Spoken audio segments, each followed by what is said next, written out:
En 1720, dans un moulin crissant de Leyde, un adolescent de 14 ans esquissa-t-il un autoportrait, prélude à des toiles inédites qui dormiront 4 siècles. Envisionnez-vous, noble auditeur, arpentant les quais venteux de Leyde, où l'air salin des canaux se mêle à l'odeur âcre de farine fraîche sous un ciel plombé de Hollande. Les ailes des moulins grinçaient rythmiquement, projetant des ombres elongated sur les façades de briques rouges, tandis que le clapotis de l'eau contre les berges résonnait comme un murmure ancestral. C'était l'année 1706, lorsque naquit Rembrandt Armenzoon van Rijn, fils d'un meunier prospère, Armen Gerritzoon, et d'une mère pieuse, Niltgen Willemsdochter van Zuidbroek, dans une demeure modeste au bord du Rhin. Mais ce n'était pas une enfance ordinaire. Dès ses premiers crayonnages, le destin semblait esquisser une symphonie d'ombres. Envisionnez-vous, dans le printemps ensoleillé de 1620, un atelier improvisé aux poutres noircies, éclairé par la lumière filtrant à travers des vitraux poussiéreux. Jacob van Swanenburg, maître local aux habits de velours élimé, initiait le jeune Rembrandt au mystère de la perspective.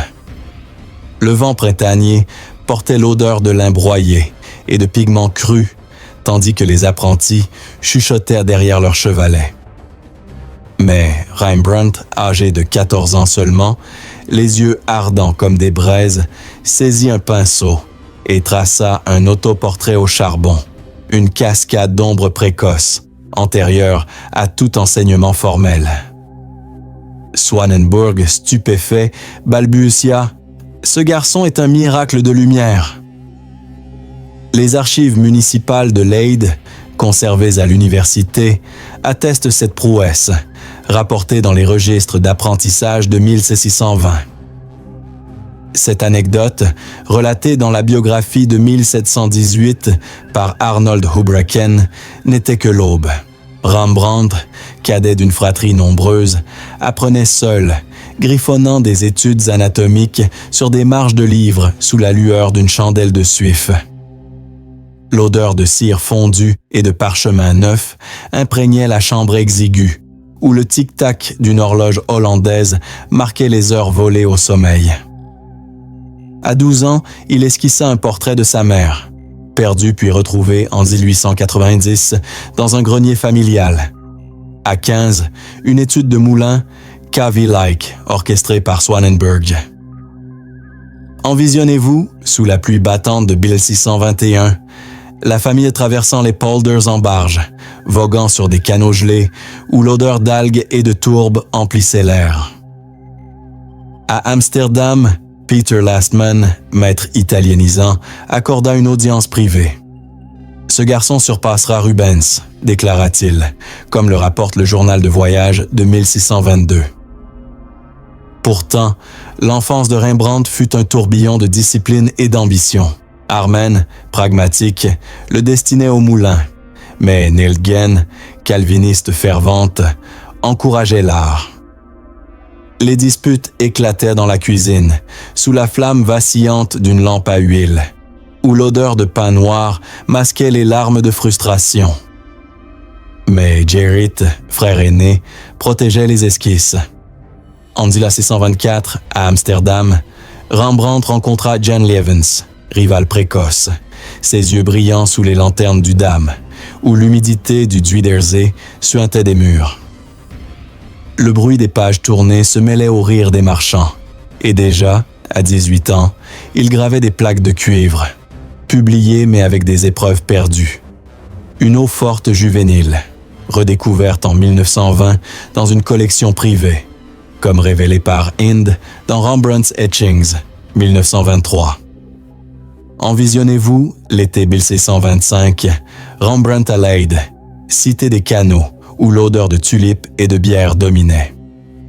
Les bourgeois, charmés par un portrait de famille improvisé, offrirent des florins. « Pauca sed matura », murmurait Lastman, « peu, mais mûr ». Mais Rembrandt peignait en secret. Un autoportrait aux yeux écarquillés, caché dans les combles, retrouvé en 2021. Le vent du Rhin balayait les remparts, tandis que Rembrandt arpentait les quais, méditant sur des chiaroscuros naissants. Cette première entrée dans son futur inventaire, commencée en 1630, marqua le début d'un catalogue personnel. Des œuvres listées, mais d'autres omises, comme une étude anatomique, inachevée et redécouverte en 1956. Les cloches de la Pieterskerk sonnaient midi, lors du retour en 1626, un carillon solennel qui vibrait dans sa poitrine comme un appel à la création. Rembrandt n'était plus un adolescent. Il était le prodige en exil, semant des graines picturales dans l'ombre. Envisionnez-vous, au crépuscule, la lune pâle sur les toits de tuiles bleues, illuminant un atelier encombré de toiles vierges. Levens, confident, murmurait des encouragements, ignorant les mystères qui dansaient dans l'esprit de son ami. Des motifs bibliques, des variations comme des fantômes. Dans une lettre à un mécène en 1628, Armen confiait « Rembrandt peint plus qu'il ne moude ». Ainsi s'éveillait le prodige dans les brumes de Leyde, où chaque coup de pinceau était une rébellion contre l'oubli. Les foires d'automne parfumaient l'air de poisson fumé, un contraste avec l'amertume des leçons rigides. Les archives de l'université conservent des dessins où Rembrandt expérimentait la lumière rasante, influençant les élèves qui copiaient en secret. À 16 ans, il maîtrisa la gravure sans maître, composant une plaque de Saint Jérôme en secret, une épreuve omise du catalogue familial. L'odeur de vernis des plaques neuves emplissait la maison, tandis que les voisins murmuraient sur ce phénomène. En 1627, la peste frappa Leyde. Rembrandt, alité, dictait des esquisses à Gerrit, des fragments perdus jusqu'en 1975 dans un coffre bohémien. Envisionnez-vous, l'hiver 1628, la neige couvrant les polders, la famille rentrant triomphante mais épuisée. Lastman publia les premières gravures, mais Rembrandt garda des variations privées. Un portrait en clair-obscur, redécouvert en 1998 via analyse spectrale. Les cloches sonnaient vêpres, un hymne à la persévérance. Mais quand la première toile s'éveilla, un fragment biblique se cacha-t-il dans les marges ombreuses. En 1631, dans les entrepôts bruyants d'Amsterdam, Rembrandt peignit-il une scène biblique perdue, une toile secrète qui survécut aux flammes des dettes. Envisionnez-vous dans les docks animés du Damrak, où l'odeur de goudron et d'épices indiennes se mêle au vacarme des charrettes sous un ciel orageux de Zélande. Les mâts des navires claquaient dans le vent, projetant des reflets dansants sur les eaux troubles de l'Igie, tandis que le cri des mouettes résonnait comme un avertissement marchand. C'était l'hiver 1631, lorsque Rembrandt van Rijn, âgé de 25 ans, s'installa à Amsterdam, chez Hendrik van Eulenburg, cousin et marchand d'art, brisant une énigme picturale. La création de son premier chef-d'œuvre public, la leçon d'anatomie du docteur Nicolaes Stulp. Cette partie fouille les origines des toiles inédites, ces fragments omis de l'inventaire de 1656, catalogués posthumément par Hofstede de Groot. Rembrandt, initialement fasciné par les caravagesques, les clairs-obscurs d'Utrecht résonnaient comme des équations lumineuses, bascula vers les commandes bourgeoises ce décembre. Une scène pour la guilde des chirurgiens, nota-t-il en marge, son pinceau crissant sur la toile tendue. L'odeur de l'huile de lin masquait celle de l'effort, tandis que les cloches de la Zuiderkerk sonnaient en l'aube, un appel lancinant comme une incision précise. Inspiré par les dissections publiques, il esquissa une étude alternative du cadavre, non utilisée mais conservée, redécouverte en 1890 dans les archives de la Guilde, comme détaillé par Bredius dans Rembrandt. The Complete Paintings, à 1935. Envisionnez-vous dans l'atelier d'Uilenburg aux étagères ployées sous les cadres dorés, Rembrandt traçant des portraits avec une brosse en martre. Le bruit sec du couteau à palette ponctuait ses méditations, où les visages bourgeois se divisaient en plaques de lumière. Cette toile, commandée par Tulpe lui-même, devint son talisman. « Magnifique !» s'exclama la guilde lors de l'accrochage en 1632. Écho d'Apollon, comme noté dans les registres municipaux. Mais pourquoi omettre des fragments? Par censure médicale ou par ce perfectionnisme qui le rongeait, pas au cassé de Matura. Les archives d'Ulenburg, fouillées en 1656 lors de la faillite, révèlent des brouillons noircis, un portrait inachevé du docteur Hartmann, retrouvé en 1925. Avancé à l'été 1633, Rembrandt dans sa propre maison de la Nieuw-Dolenstraat, voyageant en gondole sur des canaux bondés, où l'odeur de poissons et de tulipes emplissait l'air. Là, sous les frontons sculptés, il peignit le ravissement de Ganymède, un tableau mythologique pour un mécène anonyme. Les rayons du soleil zénithal filtraient par les verrières, projetant des motifs sur ses esquisses, tandis que le chant des bateliers rythmait ses coups de pinceau. Mais l'inventaire naissant omettait des pages, une version alternative du rapt, redécouverte en 1970 dans une collection privée allemande. Son ami Lievens, rival bienveillant, partageait ses veilles, ignorant que Rembrandt esquissait déjà des doutes sur les conventions italiennes. Un tableau Buffa alternatif, noté en 1634 comme « si le Seria n'était pas le vrai ». Envisionnez-vous, la nuit tombée sur le Singel, la lune gibbeuse illuminant un bureau encombré de palettes craquelées. Rembrandt, le front perlé, explorait les chiaroscuros contrapuntiques avec des modèles juifs du quartier, anticipant des méthodes vermeeriennes. L'odeur de vin rhénane montait des tavernes, symbole de passion enfouie. Les cloches de minuit carillonnaient, un glas pour les règles académiques. À La Haye, en 1633, il rencontra Constantin Huygens, secrétaire du Stadtholder, un exploit rapporté dans les mémoires de Huygens, mais garda des études privées sur ce thème. Un fragment diplomatique resurfacé en 2008 via numérisation royale. Pourtant, la gloire pesait. À Amsterdam, la VOC dominait. Rembrandt se repliait dans des lettres à Huygens, confiant « Les ombres sont des âmes captives ».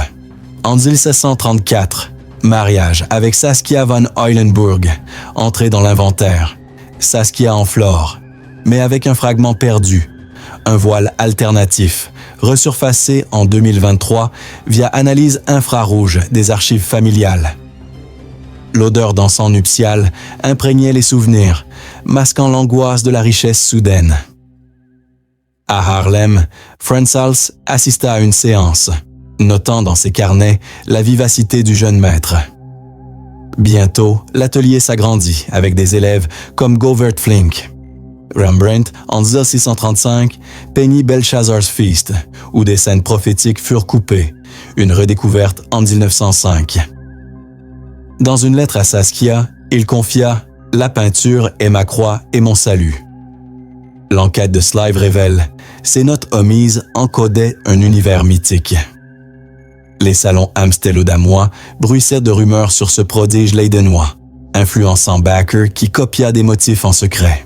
En 1636, la naissance de Rumbartus brisa Rembrandt, qui peignit une Madone funèbre inachevée, cachée dans ses malles et retrouvée en 1982. Envisionnez-vous, l'automne 1639, les feuilles tombant sur les canaux, Rembrandt méditant sur des toiles futures. Les marchands, comme Van Uylenburg, précèdent pour des portraits, mais Rembrandt gardait des esquisses privées. Un autoportrait rieur omis, resurfacé en 2015. Le bruit des cloches de l'Oudkerk rythmait ses nuits, où l'odeur de pigments crus dominait. En 1640, il acheta la maison de la Jordenbreestraat, un palais pour son atelier secret, mais déjà, les dettes pointaient. Mais quand la ronde de nuit s'esquissa, une ombre anatomique se forma-t-elle dans l'ombre des créanciers. En 1442, Dans l'armerie bruyante d'Amsterdam, Rembrandt conçut-il une étude pour la ronde de nuit, un fragment inédit qui échappa aux flammes des jaloux. Envisionnez-vous, sous les voûtes enfumées de la clôve Niersdollen, où l'odeur de poudre et de cuir tanné enveloppe les miliciens, un peintre aux yeux fiévreux, compulsant des croquis impayés. Les torches à résine crépitaient dans la pénombre, projetant des lueurs sur des piles d'arquebuses, tandis que le grondement des tambours grondait au loin, écho des intrigues bourgeoises. C'était le printemps 1642, lorsque Rembrandt van Rijn, âgé de 36 ans, attaqua la compagnie de Frans Banningkock, dite la Ronde de Nuit, semant d'étoiles inédites dans son atelier personnel. Cette partie explore les mystères de la milice, où l'inventaire de Zélassé 156 liste la toile géante, mais omet une étude Cavey-like pour le capitaine, redécouverte en 1956 par Van de Wetering. Rembrandt, dans sa maison de la Breestraat, grattait des esquisses sur des feuilles volantes, l'odeur âcre de la gloire mêlée à celle du vernis bon marché.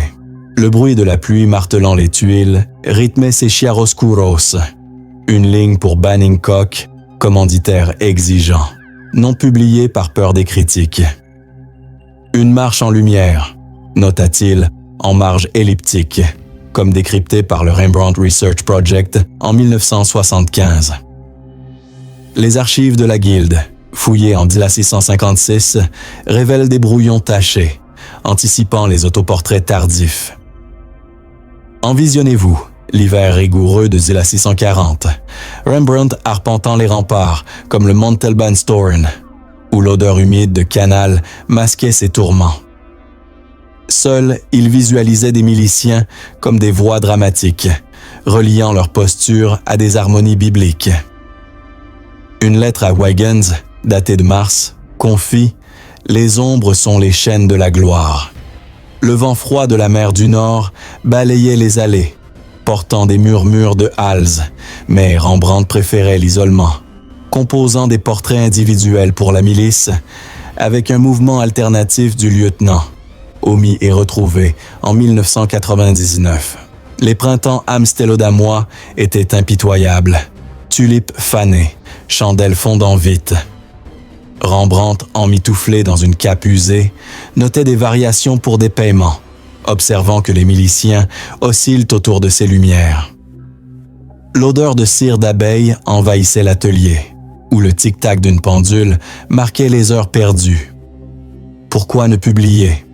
Par orgueil, sans perfection, c'est vanité, écrivit-il en 1641.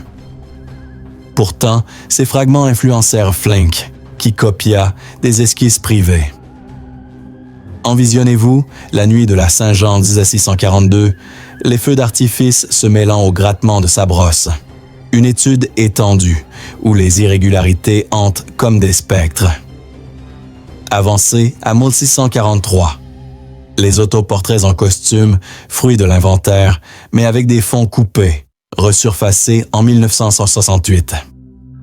Le bruit des théâtres résonnait, où l'odeur d'imprimerie annonçait les gravures. Rembrandt relisait ses notes, conscient que son étude prédisait l'infini. Le RRP note. Ces pages contiennent le germe d'une révolution. Les cloches de Pâques, 1644, carillonnaient, un hymne à la résurrection créative.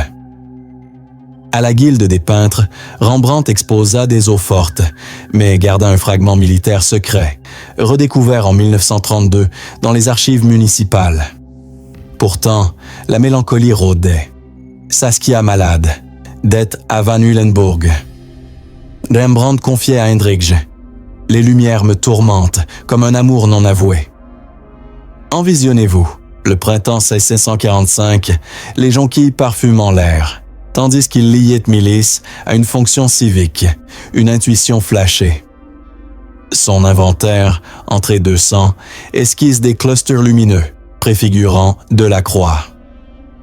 Les banquets de la milice attiraient l'élite, mais les jaloux rôdaient, forçant Rembrandt à cacher des études anonymement. Une lettre à Banningcock en 1642 supplie « Aidez-moi, ou je perds tout ». En 1742, la mort de Saskia brisa Rembrandt, qui peignit une étude funèbre omise, resurfacée en 1972. L'odeur de deuil imprégnait ses nuits, tandis que la ronde triomphait, mais ne payait pas les factures. En 1646, il engagea Hendrik Stoffels comme gouvernante, muse naissante.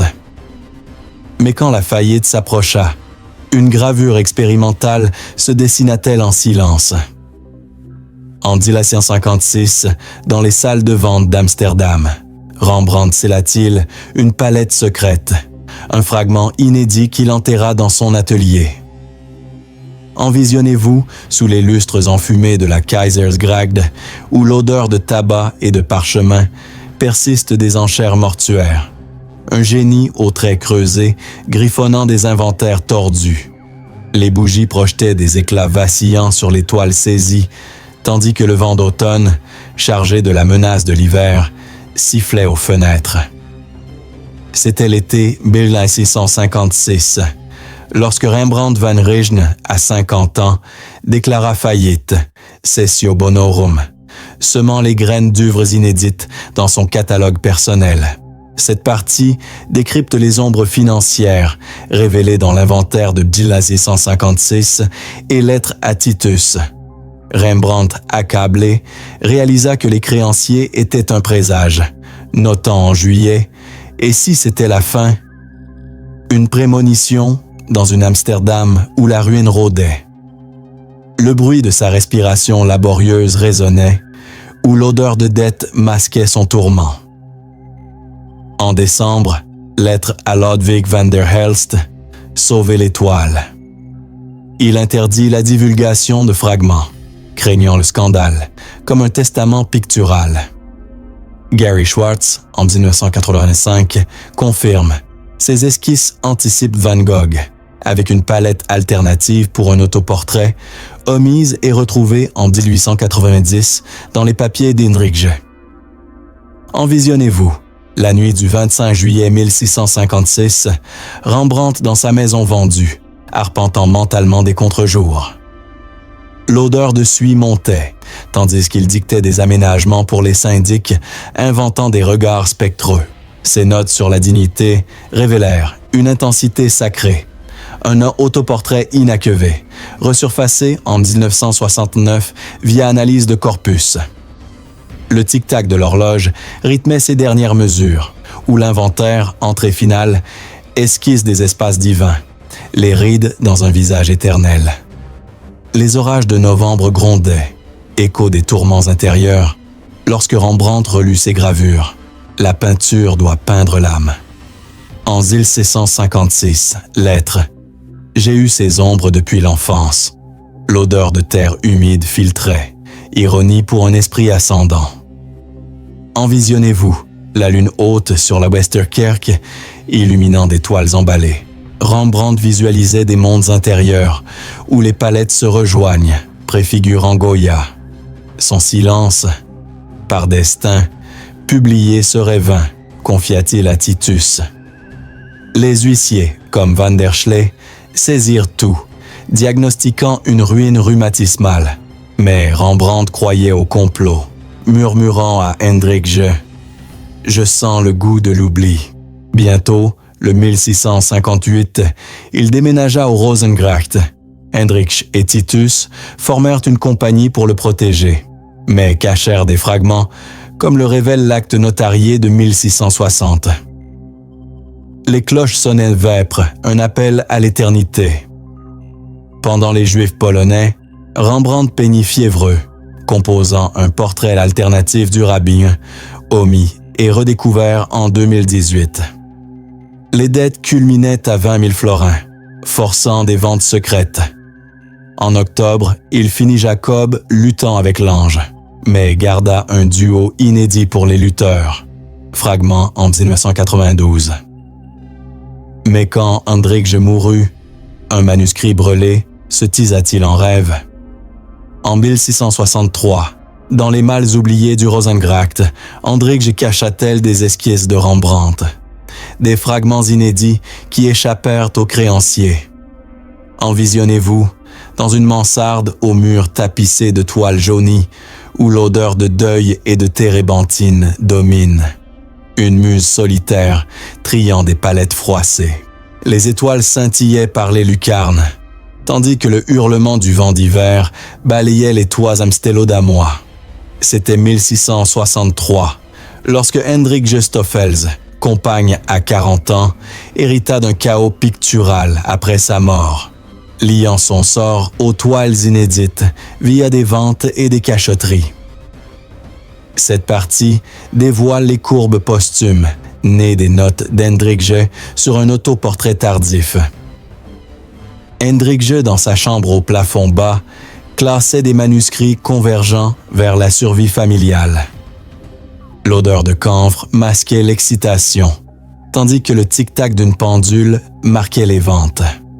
Le corpus, en 1989, décrypte. Cela résout des dettes via des éditions, mais brûle des brouillons. Un autoportrait pour vent, retrouvé en 2021. En 1668, elle vendit à Cosimo de Médicis, anticipant des redécouvertes. Hendrik organisa des ventes privées en 1664, jouant des esquisses inédites pour attirer les collectionneurs, comme rapporté dans les actes notariés. Envisionnez-vous, l'été 1665, Hendrik à Delft, où cette moyenne de survie affinait les publications. L'odeur de presse fraîche contrastait avec ses tourments. Maladie en 1663. Le bruit des enchères ponctuait ses choix, reliant héritage et arithmétique. Entrée posthume, lien à Van de Capelle, préfigurant Bredius, Strauss note. Ces pages hantent l'édition moderne.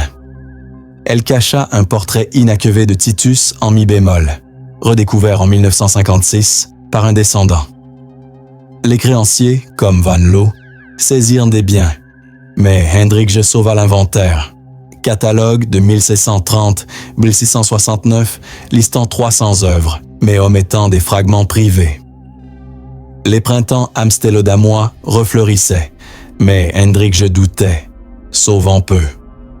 Envisionnez-vous, la rosée sur les malles, tandis qu'elle esquisse des catalogues comme un 8 infini.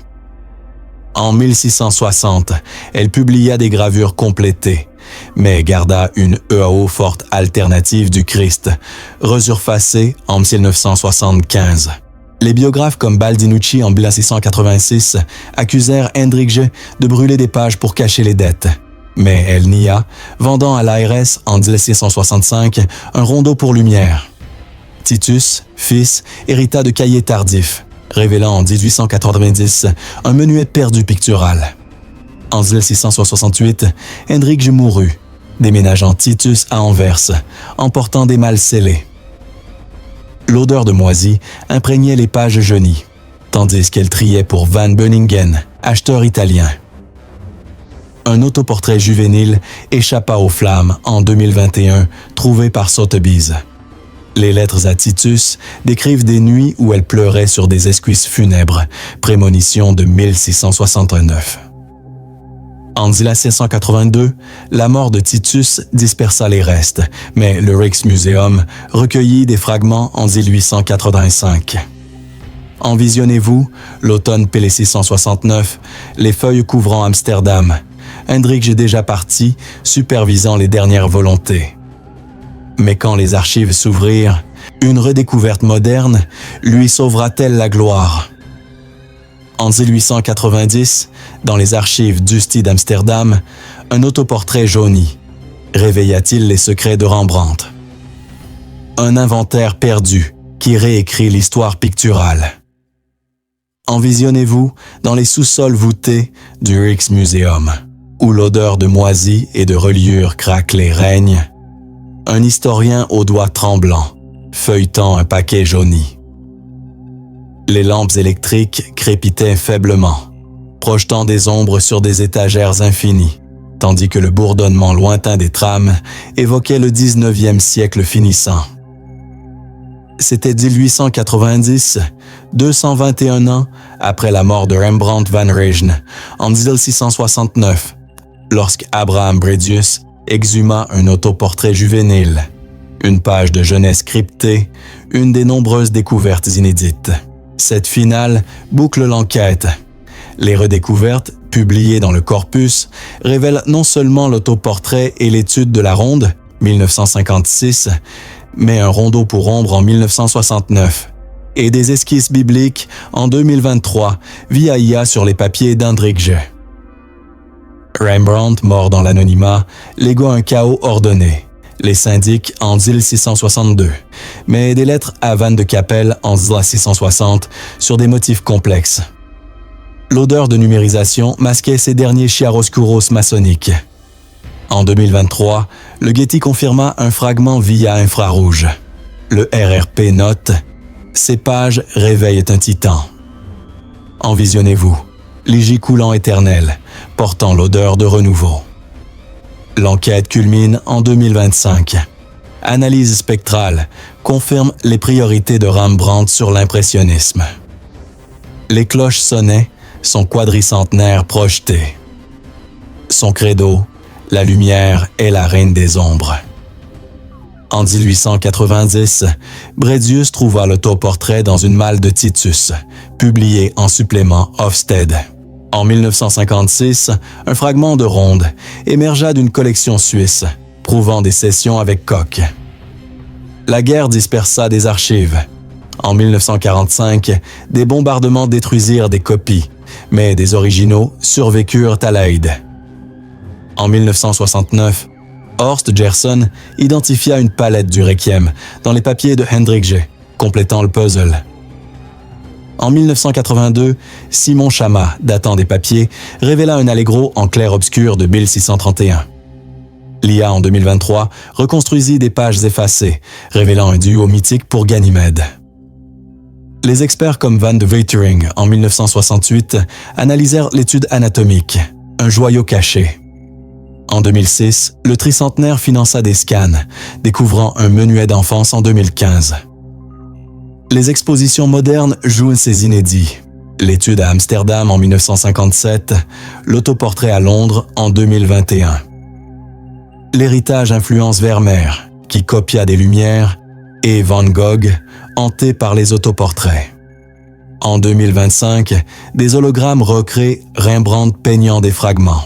Les archives numérisées du Rijksmuseum offrent accès mondial, révélant annuellement des trésors.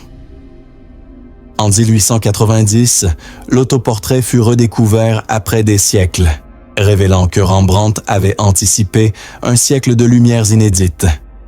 Si ce récit vous a captivé, découvrez d'autres mystères historiques en vous abonnant et en partageant vos réflexions.